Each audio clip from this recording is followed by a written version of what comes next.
Assalamu alaikum, dear fellows. How are you? I hope you all will be fine. So today our topic is about solar system. आज हम solar system को discuss करेंगे। जैसे पिछले topic में हमने पढ़ा था कि यूनिवर्स कैसे वजूद में आई, तो according to big bang theory which was given by Belgian priest George Lemaitre के मुताबिक हमारी ये यूनिवर्स 13.8 बिलियन ईयर्स अगो वजूद में आई थी। इससे पहले हमारी यूनिवर्स क्या थी, एक सिंगुलरिटी पे मुश्तमिल थी। उस सिंगुलरिटी में सारी कायनात की मेसेज, जितने भी स्टार्स है, गैलेक्सीज है, सेलेस्टियल बॉडीज़ है, सेलेस्टियल ऑब्जेक्ट्स है, वो सारे एक सिंगुलरिटी पे मुश्तमिल थी। सही है, इस तरह की सिंगुलरिटी पे। तो ये सिंगुलरिटी की वॉल्यूम इतनी छोटी थी, सही है, इसमें पूरी कायनात की मेस थी, लेकिन इसकी जो है ना मेस बहुत ज़्यादा थी।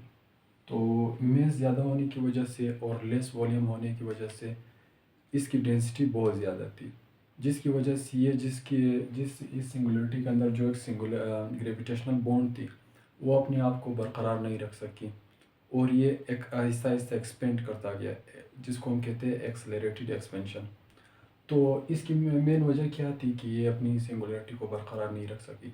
एक तो हाई डेंसिटी की वजह से, लेस वॉल्यूम की वजह से, और दूसरी बात यह है कि जो हमारी four natural forces, fundamental forces है, जो हमारे पास ग्रेविटेशनल फोर्सेस है, वीक न्यूक्लियर फोर्स है, स्ट्रॉन्ग न्यूक्लियर फोर्स है, इसी तरह इलेक्ट्रोमैग्नेटिक फोर्स है, ये फोर्सेस जो है ना ये इम्बेलेंस हो गई, जिसकी वजह से ये हमारी सिंगुलरिटी इस तरह एक्सपेंड करती गई, और एक टाइम ऐसा है कि ब्लास्ट कर गई, जिससे ना, जिसको हम बिग बैंग थ्योरी कहते हैं, वो बिग बैंग एक बड़ा सा ब्लास्ट हो गया। सही है, तो इस ब्लास्ट की वजह से हमारी यूनिवर्स वजूद में आई। जैसे मैंने कहा था कि पहले हमारे पास एक निबोला बनती है।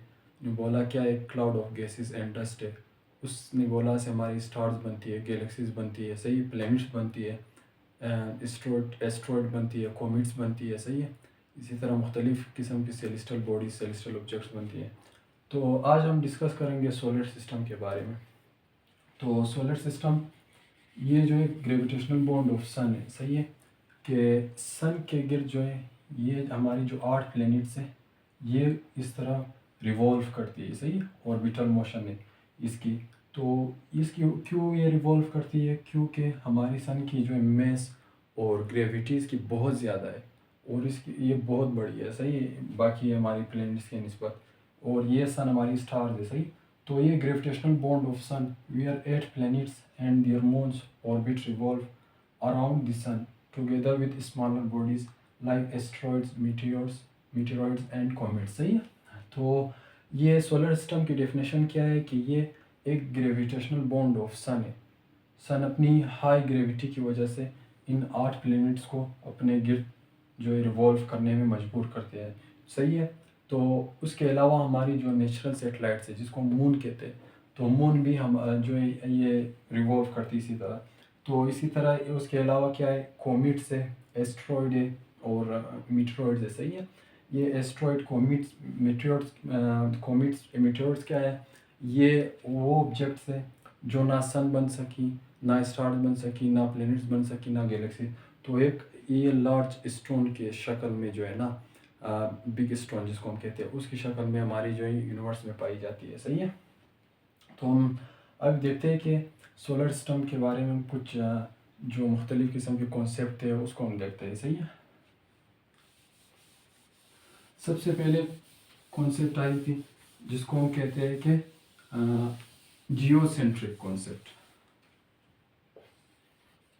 जियोसेंट्रिक, सही है। ये जियोसेंट्रिक क्या है? ये जियोसेंट्रिक ये कहते हैं कि हमारी जो अर्थ है, earth is the centre of solar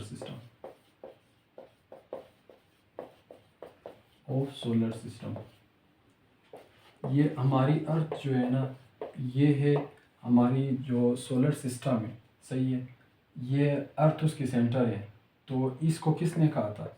इसको कहा था पिटोलोमी ने, सही। ये एक मैथमेटिशियन थी, पिटोलोमी ने जियोसेंट्रिक कॉन्सेप्ट दिया था, जो कि बाद में गलत निकला, इसका क्या मतलब था कि ये जो हमारी सारी प्लैनेट्स है, स्टार्स है, ये सारी जो है ना अर्थ के गिर्द जो है ना रिवॉल्व करती है, सही है, रिवोल्यूशन या ऑर्बिटल मोशन में ये इस तरह अर्थ के गिर्द घूमती है। लेकिन ये कॉन्सेप्ट गलत था, क्योंकि हमें पता है कि हमारे जो सोलर सिस्टम है वो जो है ना हेलियोसेंट्रिक है, सही है। हेलियोसेंट्रिक का क्या मतलब है? हेलियोसेंट्रिक का मतलब है कि हमारी जो सन है ये सोलर सिस्टम का सेंटर है, सही है। बाकी सारे प्लैनेट्स जो है और ये सन के गिर्द जो है ना रिवॉल्व करती है। हेलियोसेंट्रिक, हेलियोसेंट्रिक कॉन्सेप्ट, सही है। तो हेलियोसेंट्रिक कॉन्सेप्ट इसको किसने दिया था? इसको दिया था निकोलस कोपरनिकस। Nicholas Copernicus. इन्होंने कहा था कि हमारी जो सोलर सिस्टम है वो हेलियोसेंट्रिक है। इसका क्या मतलब है हेलियोसेंट्रिक का? कि sun is the centre of solar system, centre of solar system, सही है। कि हमारी जो सारी जो प्लैनेट्स जो है वो अर्थ के गिर्द रिवॉल्व करते हैं, सही है। तो ये दो कॉन्सेप्ट था। और इसके अलावा जो है कोपरनिकस ने ये इसी ने जो है ना सोलर सिस्टम को डिस्कवर किया था। एक एमसीक्यूज है, सही है। तो हम आगे चलते हैं। तो हमारी जो है सोलर सिस्टम टोटल है 8 है, सही है। हमारी 8 प्लैनेट्स है, सॉरी हमारी प्लैनेट्स कितने? 8 से 8 प्लैनेट्स है। वो कौन कौन से? मरकरी है, वीनस है, अर्थ है, मार्स है, जुपिटर है, सेचरन है, यूरानस और नेपच्यून है। तो इसका एक फार्मूला भी है, वो क्या है कि my very energetic mother just serves as noodle, सही है। ये जो याद रखने के लिए एक्रोनियम है, सही है। एम से मरकरी माई, वी से वेनस, सही है, ई से अर्थ, एम से मार्स और जे से जुपिटर, एस से सेचरन, यू से यूरानस और एन से नेपच्यून। ये हमारे टोटल 8 प्लैनेट्स है, सही है। तो ये जो है इसमें एक और है कि हर किसी की अपनी एक मून होती है, सही है, सिवाय मरकरी और वेनस। मरकरी और वीनस की मून नहीं होती है, सही है। तो इसकी क्यों? इसकी जीरो मून है, जीरो नेचुरल सैटेलाइट्स है। अब नेचुरल सैटेलाइट्स क्या है या सैटेलाइट्स क्या है? Any objects which revolves around the planet, सही है। कोई भी ऑब्जेक्ट हो जो प्लैनेट्स, ये अर्थ, वीनस, इनमें से जो भी है, इनके गिर्द जो है रिवॉल्व करे, उसको हम नेचुरल सैटेलाइट्स कहते हैं। या आर्टिफिशियल सैटेलाइट्स भी होती है जो आजकल जो है मैं मुख्तलिफ़ किस्म मुख्तलिफ मालिक जो है उसको लॉन्च करती है, सही है। तो इसी तरह हम देखते हैं कि इनमें साइज़ कौन सी बड़ी है, कौन सी सबसे छोटी है, तो ये इम्पोर्टेंट है। तो हमारी सबसे लार्जेस्ट जो जुपिटर है सैटेलाइट है, वो हमारे पास जुपिटर है, सही है। जुपिटर हमारे पास क्या है? ये लार्जेस्ट प्लैनेट है, सही है। इसी तरह उसके बाद कौन सा है largest planet? Jupiter second number पे है सेचरन, थर्ड नंबर पे है यूरानस, फोर्थ नंबर पे है नेपच्यून, इसी तरह फिफ्थ नंबर पे हमारे पास अर्थ है, सिक्स नंबर पे वीनस है, सेवन नंबर पे मार्स है और एट्थ नंबर पे हमारे पास मरकरी है, सही है। ये हमारे टोटल 8 प्लैनेट्स है। तो इसकी जो है जो शुरू के 4 प्लैनेट्स हैं 1 2 3 4, ये 4 प्लैनेट्स इसको हम कहते हैं कि इनर प्लैनेट्स। इसको टेरेस्ट्रियल प्लैनेट भी कहते हैं, सही है, टेरेस्ट्रियल प्लैनेट। तो इसको क्यों टेरेस्ट्रियल प्लैनेट कहते हैं? क्योंकि ये जो है ना रॉक, मुख्तलिफ़ किस्म की चट्टान, रॉक वगैरह पे मुश्तमिल होती है। इसको हम रॉकी प्लैनेट्स भी कहते हैं, रॉकी प्लैनेट्स, सही है। इसी तरह ये जो 4 इसके बाद जो है ना ये एस्ट्रॉयड बेल्ट आती है मार्स के बाद। उसके बाद जो है ये आउटर प्लैनेट शुरू होती है, सही है। ये आउटर प्लैनेट्स में जुपिटर है, सेचरन, यूरानस, नेपच्यून है। ये चारों जो है ये इसको कहते हैं गैसियस प्लैनेट या जूवियन प्लैनेट भी कहते हैं इसको, और इसको ना आउटर प्लैनेट भी कहते हैं, सही है। तो इनको किसने डिवाइड किया? एक इधर बेल्ट होती है, सही है, ये जिसको मैं कहता हूँ एस्ट्रॉयड बेल्ट। ये बिग स्टोन्स होती है, सही है, एक कॉस्मोलॉजिकल बॉडीज होती है। तो ये जो है ना मार्स के बाद जो है ये आती है, एस्ट्रॉयड बेल्ट्स आती है। तो उसके बाद जो है हमारी जो आउटर प्लैनेट है गैसियस प्लैनेट, उसको ना उसके आखिर में भी एक बेल्ट होती है जिसको हम कहते हैं क्यूपर बेल्ट, सही है। तो अब हम देखते हैं कि इनमें मून्स की तादाद कितनी है। सही है, तो हम देखते हैं मून्स, इसमें मरकरी में 0 मून है, वीनस में इसमें भी 0 मून है, अर्थ की 1 मून है जो हम देख सकते हैं। तो उसके बाद जो है ना मार्स की 2 मून है, जुपिटर की 79 मून है। सही है, और सेचरन की 82 मून है। सही है, और यूरानस की 27 मून है, और इसके अलावा जो है नेपच्यून की 14 मून है। सही है, ये इनकी मून नेशनल, जिसको हम नेशनल सैटेलाइट कहते हैं। सही, ये इनके गिर्द रिवॉल्व करते हैं। तो हम अभी देखते हैं कि एक एमसीक्यूज आती है कि सबसे ज़्यादा मून किस प्लेनेट की है, तो वो सेचरन की है। सही है, सेचरन की 82 मून है सबसे ज़्यादा। तो उसके अलावा हम देखते हैं कि इनके मोशन और रोटेशन को देखते हैं, ये को हम कहते हैं ऑर्बिटल मोशन, ऑर्बिटल मोशन।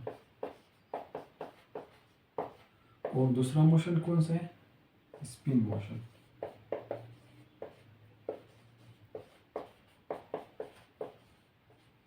सही है, ऑर्बिटल मोशन और स्पिन मोशन। ऑर्बिटल मोशन को हम कहते हैं रिवोल्यूशन, रिवोल्यूशन भी कहते हैं। सही, और इसको रोटेशन भी कहते हैं, स्पिन मोशन को। तो हर प्लेनेट अपने एक्सिस के अराउंड जो है ना स्पिन मोशन करती है।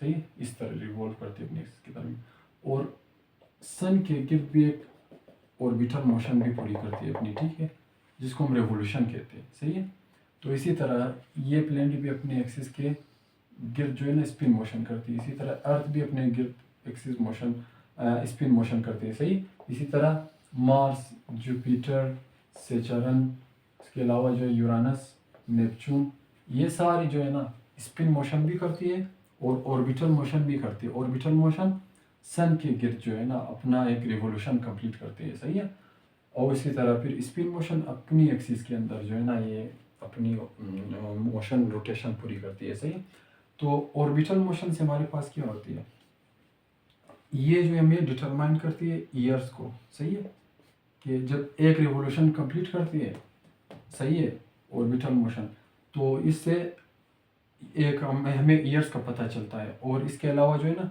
सीजनल चेंजेस जो होती है। सही है, सीजनल चेंजेस, सीजनल चेंजेस भी ना इसी ऑर्बिटल मोशन की वजह से जो है वजूद में आती है। सही, तो इसी तरह स्पिन मोशन, स्पिन मोशन से हमें जो है ना डे और नाइट्स का पता चल जाता है। सही है, जो ये अपनी एक्सिस के गिर्द जो है ना रिवॉल्व करती है। जैसे हमारी जो है अर्थ इसके 24 आवर में, सही 23 आवर 56 मिनट एंड 4.1 सेकेंड में अपनी एक्सिस पे एक कंप्लीट स्पिन रोटेशन करती है। सही है, तो इसी तरह 365 डेज में हमारी अर्थ जो है ना अपनी एक रिवोल्यूशन कंप्लीट करती है जो 1 ईयर के बराबर होती है। सही है, तो ये हो गया हमारी जो है ना थोड़ा इंफॉर्मेशन सोलर सिस्टम के बारे में। सही है,